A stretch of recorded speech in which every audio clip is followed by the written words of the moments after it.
Bonjour à tous, bonjour à toutes. Spider-Man, Batman, Superman, Wolverine, Wonder Woman. Parmi tous ces super-héros, il y en a peut-être auxquels vous vous êtes déjà identifié. Pour ses super-pouvoirs, son charisme, sa personnalité ou son objectif, faire le bien tout autour de lui. Et dans les comics, faire le bien, ça veut surtout dire une chose, combattre les méchants. Et c'est là que c'est intéressant parce que notre personnage d'aujourd'hui, il s'est jamais trop intéressé aux héros. Lui, son truc, c'était les vilains. Et ça, c'est parce qu'il a un point commun avec eux, il veut se venger. Voici l'histoire de MF Doom, l'un des rappeurs underground les plus iconiques de la scène américaine, qui a pris sa revanche sur l'industrie.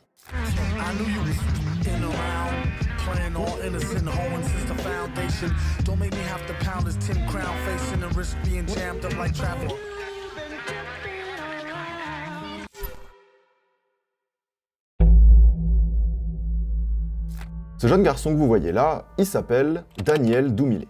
Même s'il est né à Londres en 1971, pour lui tout commence ici, à New York, où sa famille s'installe alors qu'il n'est encore qu'un enfant. Enfin, New York c'est un peu vaste, la famille Doumilé habite sur ce long bras de terre qui est Long Island.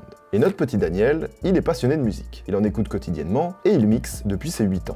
Oui, il aura appris à mixer à l'âge de 8 ans grâce à un atelier dans son école, c'est déjà un crack très vite. Et quand on grandit à New York, qu'on mixe et qu'on est aussi curieux que Daniel, on s'intéresse très vite à ce nouveau genre de musique qui fait de plus en plus de bruit, le rap. Alors, c'est décidé. Daniel veut devenir rappeur et pour ça, il va commencer à écrire ses premiers textes et à poser sur des instrus à 14 ans. Et c'est ainsi que son adolescence se passe. Du coup, à 17 ans, il a déjà 3 ans d'expérience derrière lui, et il décide de monter un groupe avec un pote à lui, Onyx, et son petit frère, DJ Subrock. Lui, il s'appellera Zev Lovix, et son groupe, c'est KMD, les initiales de Causing Much Damage, une référence au tag, vu qu'il pratiquait beaucoup ça. Et dès ses débuts, le groupe est prometteur. Pour leur première apparition, ils vont se faire inviter par un autre groupe, qui s'appelle Third Bass, sur ce morceau.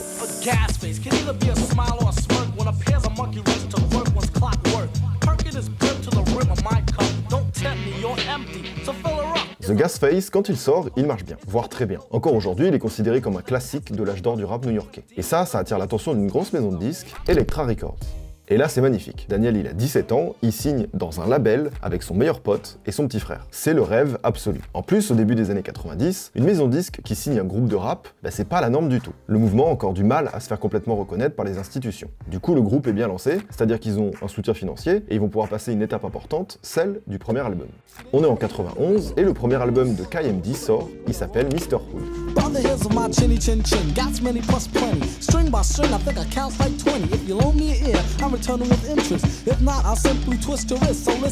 Le groupe est au max. Leur rêve de musique est enfin devenu réalité.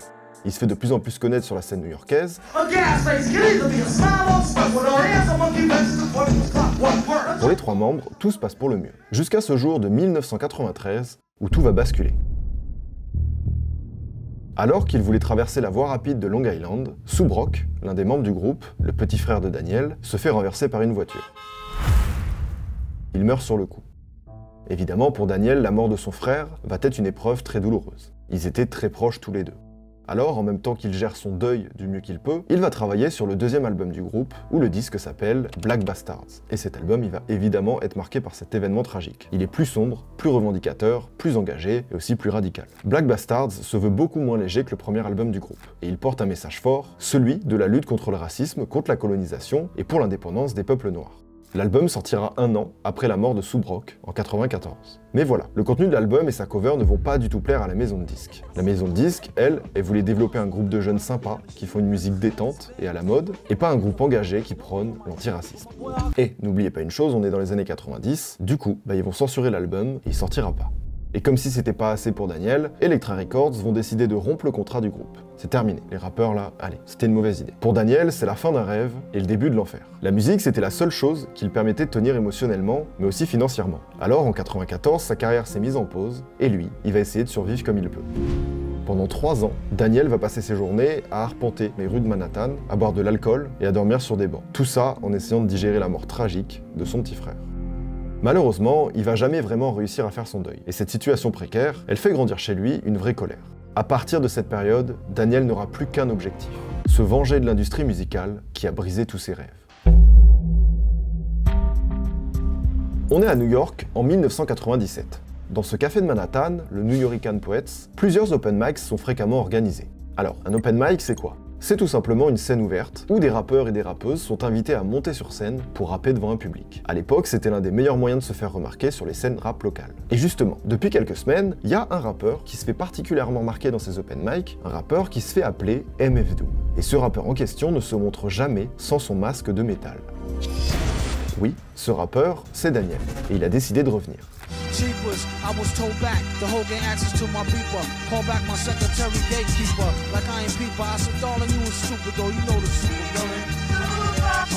Alors oui, il dit adieu à Z-Love-X. Désormais, il sera appelé comme ce méchant des comics, Dr. Fatalis, plus connu aux États-Unis sous le nom de Dr. Doom.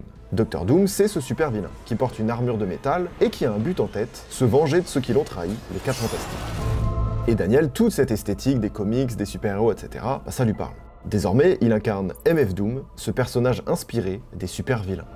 MF, c'est pour Metal Face, mais contrairement au Dr. Doom, il n'en veut pas aux 4 Fantastiques. Lui, il veut se venger d'une chose, l'industrie musicale, responsable de ses années d'errance dans les rues de New York, mais il veut aussi se venger des institutions qui participent à opprimer des gens comme lui, les Afro-Américains qui viennent des quartiers populaires.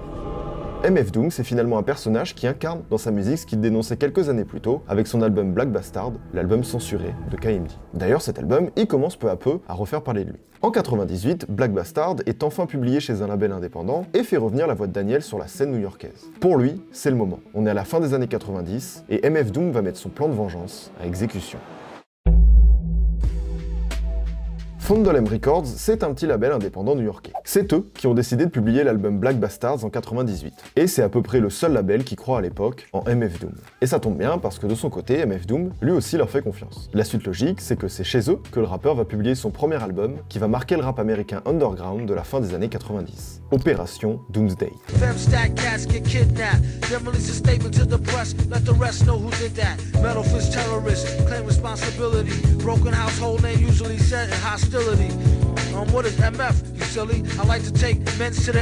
Que ce soit la voix, la technique, l'écriture, le rappeur n'en est qu'à son premier album et il a déjà tout d'un grand. Mais surtout, il a développé un talent bien particulier. C'est lui qui produit désormais tous ses albums seul, ou presque. De l'instrumental à l'écriture, au flow, MF Doom est un autodidacte. Un passionné de musique, et ça se ressent. Le rappeur, petit à petit, se fait un public de plus en plus large. Et tout ça, c'est aussi en partie grâce à son masque. Dites-vous que c'est l'un des premiers rappeurs à utiliser un masque. Si aujourd'hui l'anonymat dans le rap, c'est une pratique qui est assez répandue, à l'époque, personne ne faisait ça. He's more like the old school, you know, OG, old-timer villain, you know, like he's the typical villain that you have in any story where, you know, a lot of people misunderstand him. Mais ce qui plaît surtout, au-delà de son apparence, c'est évidemment sa musique, qui est super rafraîchissante. Dans ses prods, Doom mélange des musiques de dessins animés comme les 4 Fantastiques,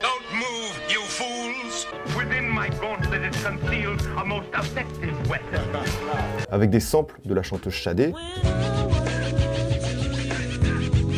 et rappe par-dessus des moments marquants de sa vie, comme la mort de son frère.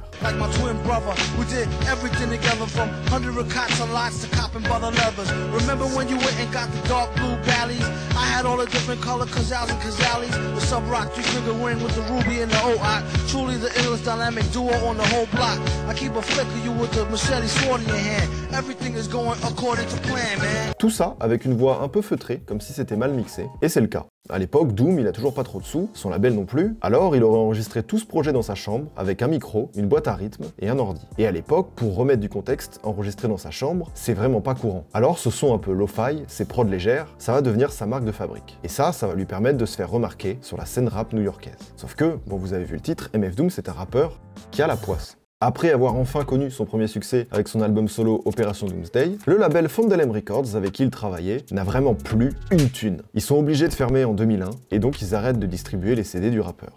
Pour Doom, c'est un nouveau coup dur, c'est le seul label à qui il faisait encore confiance. Sauf que de cet événement, ça va peut-être finalement lui servir.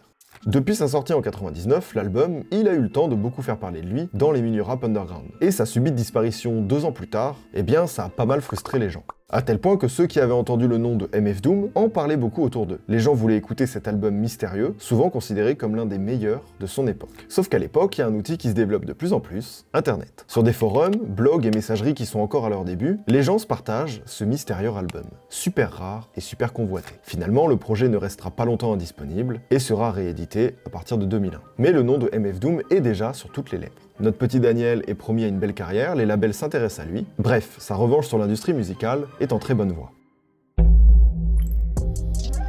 Ça y est, avec son personnage de MF Doom, Daniel a réussi à se faire une belle petite renommée à New York. Et ça, c'est cool pour lui pour deux choses. Maintenant, il peut vivre de sa musique grâce à des contrats dans des labels indépendants, et surtout, il a une liberté artistique totale. Les maisons de disques qui sont sur ses albums, c'est fini, il peut enfin s'exprimer presque comme il le veut. Et vous l'avez compris, Daniel, son délire, c'est d'inventer des personnages. Des personnages avec une histoire et un background très précis. Alors, en 2003, il publie un nouvel album sous le nom de son premier alter ego, Victor Vaughn, qui est le vrai nom du Dr Doom, encore une ref à ce super vilain. Cet album, c'est musicalement très proche de ce que fait MF Doom, sauf que ses textes sont bien différents, comme s'il avait besoin de parler d'autre chose que de sa vie personnelle. Et il développe tout au long de l'album l'histoire de Victor Vaughn, un scientifique qui vient d'un monde où le rap est interdit, et qui se déplace dans le cosmos pour trouver un endroit où il pourra rapper. Alors déjà le pitch y tue, et ce Victor, il va avoir un petit problème. Il va se retrouver bloqué dans les rues de New York dans les années 90, et dans ses sons, il va parler de ses journées dans lesquelles il traîne dans New York, et dans lesquelles il va dans des open mic. Vous avez compris.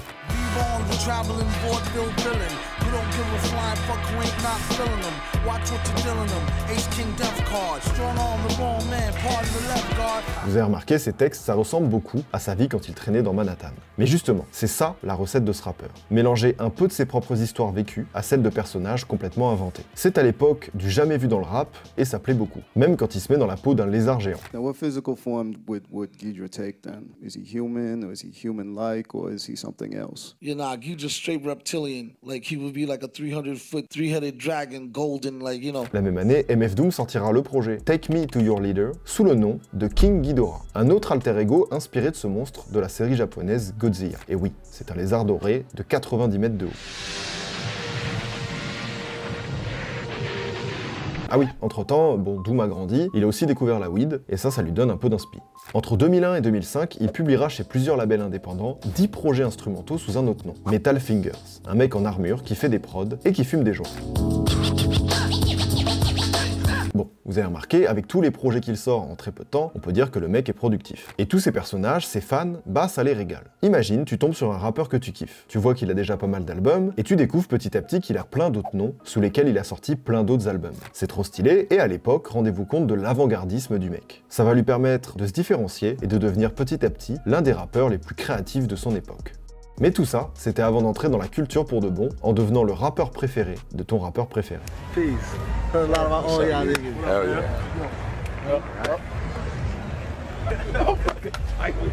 Oh my God.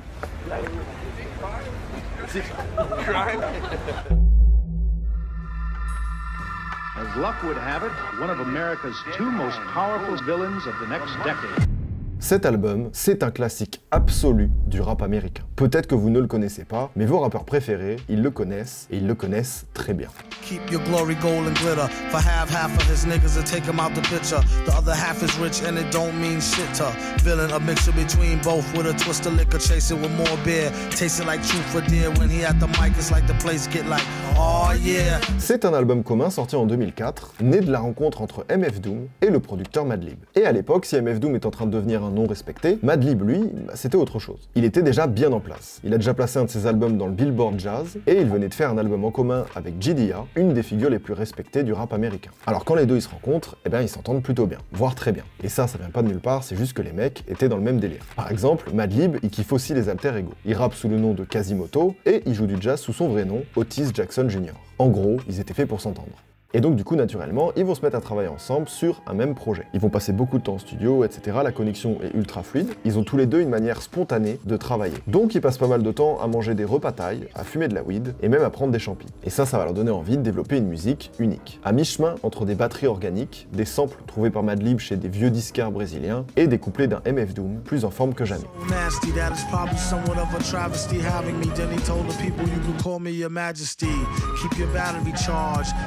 Won't stick, yo, and it's not his fault you kick slow. Watch the drop top poppy, known as the grimy, limey, slimy, try me, blimey.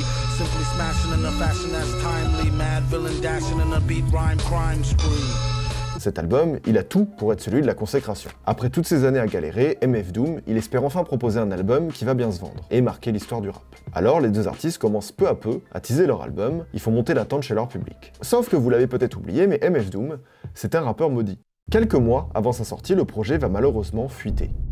Et oui, on est encore au tout début d'Internet, mais les leaks c'est déjà un vrai danger à l'époque pour les artistes. Et là, le public va tomber sur une version pas finie de l'album et mal mixée. Et ça va déjà complètement saboter leur sortie.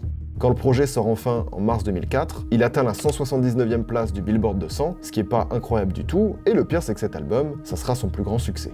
Mais finalement, un succès commercial pour quelqu'un comme MF Doom, est-ce que ça compte vraiment ? Depuis le début de sa carrière, le mec utilise plein de pseudos différents. Il ne montre pas son vrai visage, il propose une musique à contre-courant du rap new-yorkais de l'époque, alors la célébrité, c'est vraiment pas ce qu'il cherche. Doom, ce qu'il veut, c'est prendre sa revanche sur l'industrie musicale, mais c'est surtout pouvoir vivre de sa passion tranquillement, faire de la musique, et pourquoi pas être reconnu par ses pairs.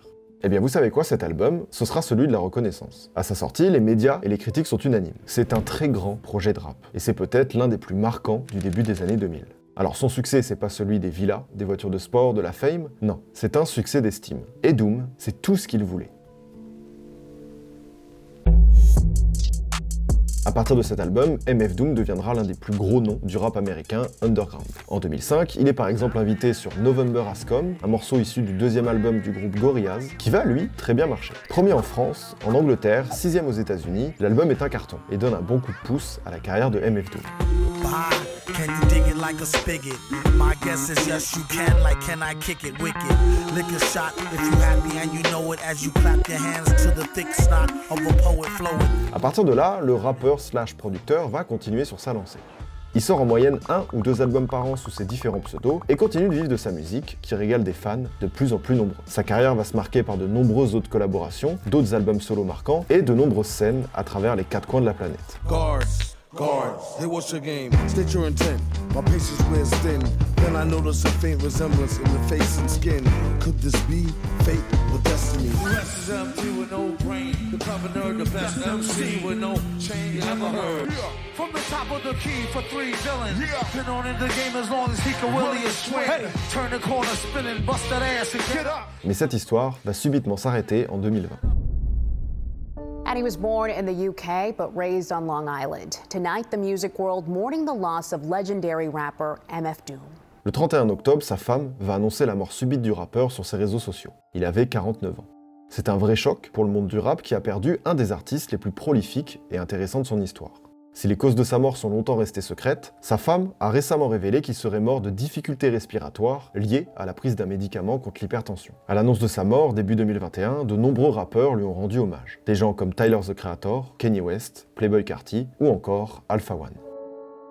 Alors oui, c'est tragiquement que se termine l'histoire d'un rappeur que l'on a toujours cru maudit, mais qui a finalement su faire de sa musique l'une des propositions les plus incontournables du rap américain. Tout ça en gardant son anonymat et en rendant au passage son masque, son univers et ses nombreux personnages iconiques. Dites-vous que ce mec est allé loin, il envoyait des faux MF Doom sur scène avant de les virer et de faire son entrée. Ces faux imposteurs, il les appelait les Doombots et c'était encore une référence au Dr Doom. Ces Doombots, l'anonymat, le lézard géant, les collaborations incroyables, la création d'un nouveau style, la culture du secret et de la discrétion. Il y a beaucoup de choses à dire sur la carrière de MF Doom. Et pour toutes ces raisons, il restera à jamais l'un des rappeurs les plus créatifs, attachants et passionnés de sa génération. Il aura marqué la sienne, mais surtout toutes celles d'après.